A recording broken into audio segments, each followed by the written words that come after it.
Hi, and welcome back to Start a Business. We're at Module 4, which is all about attracting and retaining customers.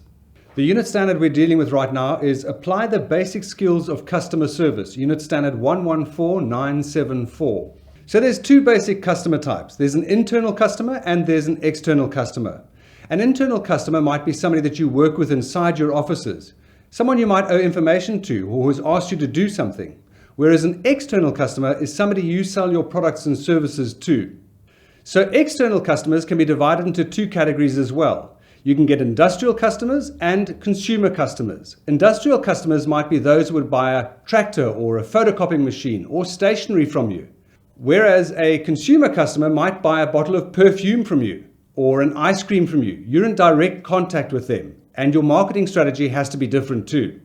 So a customer buys products from us, and one of the biggest things to remember is that we must never argue with a customer. The customer is king. What he says goes, and you'll be surprised how much you can learn by listening to a customer and hearing what he wants to have and what he wants you to serve him with. Bear in mind also, a customer is not dependent on us in any way. We're dependent on the customer. Without a customer, we don't have a business. We wouldn't sell products and we wouldn't make profit. And profit is what our business is all about. So we'd like to have people in our business who are dealing with customers to have good people skills. Good people skills would be things where somebody would be kind to a customer, would listen to a customer, would try to understand the needs of a customer. It's important to be sympathetic and empathetic with a customer, to try to understand where they're coming from and what they'd like out of our product or service. Bear in mind that better services means better profits, and that is what our business is all about. So let's just have a look on the screen for a second here about the main points to good customer service. We want to answer the telephone with a smile. Always keep your promises with the customer. If you say you're going to do something today, make sure you get it done. And if you can't, for whatever reason, not get it done, then phone the customer and tell them and explain why you were unable to get it done. Always listen to what your customer has to say. Hear clearly what he's asking of you. Do not try to push a sale down the customer's throat. Listen carefully to the customer's words. Deal with complaints quickly and calmly. Make sure that the customer understands that you're catering and gearing up for his needs. Train your staff to be helpful people, to go the extra mile for your customer. It's important that your customer feels that they're the most important person in your business at that point in time. Another thing to remember is always to do something extra. Do something the customer's not expecting you to do. Do something that the customer would have thought would have been out of your way. That way you'll make the customer feel like they're king and that you're really servicing them. When talking to a customer, make sure you always focus your entire attention on the customer. Make good eye contact with the customer. Listen attentively and show your body language to be open and sincere towards the customer's needs. One thing I always remember is to try to remember the customer's name. A name to a person is the most important sound they've ever heard. Just remember that. Remember the customer's name.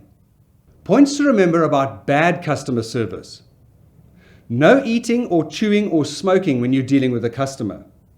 Don't carry on your private telephone calls when the customer comes along towards you. Make sure you put the telephone down quickly when the customer arrives. Never continue with your paperwork with your head down. Remember, the customer is the most important person in your life. And do not be defensive or blame the customer for anything that may have gone wrong. Accept the blame yourself and try to fix the situation as soon and as quickly as you possibly can. Here's a case study for you. How do you know your customer is satisfied? Okay, it's the pump attendant story. Think of this for a second. You're the pump attendant at a petrol station. The customer has arrived and asked you to fill his car up with petrol. You do so and wash the windscreen at the same time. After you've finished the servicing of your customer, you go to the customer with the bill and he pays you and he tips you. He tips you R5. But how do you know your customer is satisfied with your service? How do you know you've done everything you can for the customer? Well, that's the question, isn't it, really? How do you really know? Well, one of the pump attendants I dealt with once said, well, the customer waves at me. Well, he could be waving at a friend down the road. He wouldn't know for sure. He says the customer tipped me. So I said, yes, but he tipped you R5, but he tipped the other guy R10 just up the road, the next petrol station. So how do you really know that the customer is satisfied? It's worth thinking about, isn't it? And the answer to that question is, ask the customer. Is there anything else I can do for you, sir? Are you satisfied with your windscreen? Is your petrol tank filled to the brim? Is there anything else I can do? Maybe check your tires. No, thank you, says the customer. That's perfectly fine. And he's on his way, a satisfied customer. Interacting with customers, and this is very important. And when I was in real estate, they taught me one thing. You have 2 ears and 1 mouth, and you should use it in the same proportion that you were given them. Listen twice as hard as you talk, because talking may sound like selling, but listening is really doing the selling. Always maintain a positive body language. Smile at the customer. Make them feel welcome. Have an open body language. And as I said, listen carefully with both ears to hear what the customer is really asking of you. Never be aggressive with the customer. Always bear in mind that he is king. If we get aggressive with the customer, we're likely to push him away. And if we do, we won't have a sale and we won't have profits coming our way. Also, one thing to remember, there'll be times when you won't be the right person to talk to about a customer's problem. The problem is a little bit bigger than your superiority. You would have to escalate such a problem up to your supervisor. For example, the customer may wish to have a product returned, or may be dissatisfied with the way the service has been handled. You may not be in a position at that point in time to help your customer. Calmly tell the customer that you're going to escalate the problem up to your supervisor. That way, the solution will be found. So let's just try to understand interactive listening skills. They're coming up on your screen right now. Look at the person squarely in the eyes when you're talking at them. Open your posture. Be positive about how you're talking to the person. Lean towards the customer as if you're attentive to show your attention. Make sure that your eye contact is maintained with the customer. Don't look down or sideways. Keep an eye contact carefully on the customer's eyes. And then relax when attending to the customer. Bear in mind, you've got the information that the customer is trying to get. You're the person that the customer is asking questions of, and you're the one who's going to be able to satisfy your customer. Another way to ensure that you understand the customer's needs carefully is to paraphrase the customer. For example, do I really understand then, sir, that what you're looking for is to return this product? You don't want another product, you'd like to return it. You're not happy at all. Or it could be a case of, so you're not liking the red color, sir. Would you prefer the green? Am I understanding correctly that green is your preferred color? Let's try to understand why we want to understand a customer's complaints. They're coming up on your screen again now. For example, if we understand complaints, we can remove the defects in our products. It helps us to improve the way we do things in our company, knowing that a customer may be dissatisfied with the way our process works. He may be able to give us a better way of understanding how to give customer service towards him as well. Or give us higher performance standards. If we don't understand what the customer expects of us, we wouldn't understand how to perform and what levels of performance the customer is expecting. Don't forget also, the customer, by telling us things, is helping us to improve the standards that we deliver. So knowing about the defects or the complaints of the customer helps us to understand how to improve our service quality towards the customer for future customers. Also, complaints bring things out into the open. It helps us to understand where we've got defects, where there are problems with our product or our service. Knowing where they are helps us to fix them for future customers. And lastly, it helps us to reorganize our goals as an organization. If we understand where the customer is going with his thoughts and with his dissatisfaction with our products or services, we're able to better change our strategy, make our goals different, and therefore improve the way we're going as an organization. Okay, let's have a look at where the most common complaints exist. They are things like the customer's expectations aren't being met. He came into our store, he ordered a hot dog from us, and he expected to have tomato sauce and relish and mustard on top. And all we gave him was just a plain hot dog. So understanding his expectations of us helps us to better understand what we could produce better for him next time. Another complaint type is where a customer has been treated badly. Okay, and in our business, you need to bear in mind that you may not be the only one giving customer service. You could have employees, and not all of them are delivering the same customer service that you do. So if a customer complains about bad customer service, you want to hear about it first, because knowing who's giving the bad service helps you to retrain those people or to eliminate that in the future. A customer being ignored is one of the worst things ever.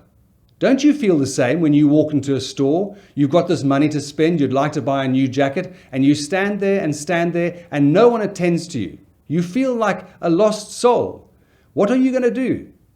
You stand, you feel ignored, and you walk out. There's a lost customer gone from that store. Another common complaint type is when a complaint is not dealt with. The customer feels like, wow, you don't even care if I exist within your business. You're not even prepared to listen to my complaint or do anything about it. What is that customer going to do? They're going to leave and walk out and not return again. Okay, so dealing with customer queries or complaints. One of the big things here is to clarify exactly what the complaint is. What is the complaint about from the customer's perspective? Is it the fact that he's bought a red jacket and would rather change it for a green one? Is it a complaint about the food tasting terrible or something like that? But whatever it is, you need to clarify from the customer exactly what the need is and what their complaint is all about. So clarification is about understanding exactly what the problem is. And you could do this by paraphrasing or by listening very carefully. So to paraphrase, you might say, let me understand carefully, sir. You're saying the food doesn't match the standard that you're expecting. Is it because it's not salty enough, or are you expecting more chips? So to clarify the meaning from the customer is to understand carefully what he's really saying. You could paraphrase. So I understand, sir, that you're saying there's not enough chips on this plate, or my meat is too underdone. That's paraphrasing. That's understanding exactly what the customer is saying to you. So therefore, you're able to fix the problem the customer is complaining about. So as I've said before, maintaining good body language is very important. Keeping open arms and a smile and eye contact with your customer helps the customer to know that you're attentive towards their problems. So as I've said before as well, never be aggressive and avoid confrontation. The customer is always right. Just bear that in mind. Try and find a way that you can help the customer to understand some of the policies that you have and also to adjust them so that you can ensure the customer feels satisfied when he walks away from your store or your shop. Another point to bear in mind is to go the extra mile. The customer would expect A, B, or C out of you, but offer D and E. That's the difference between your company and another competing company. Your service levels will often determine whether your company succeeds at a greater level than any other competitor. So go the extra mile, because it'll mean that your company will stand out from the competitors and your company will succeed over and above all the others. Also, remember to follow up. If you say to a customer that you'll get back to them by the end of the day with an answer to their query, make sure you do such a thing, because a customer is waiting on the other end of the line hoping for your call to know the answer to their problem. So make sure you make the call, even if your call isn't a positive one, even if the customer may have to wait an extra day. Make sure you phone the customer and inform them about where you are with the product or the query that they've had.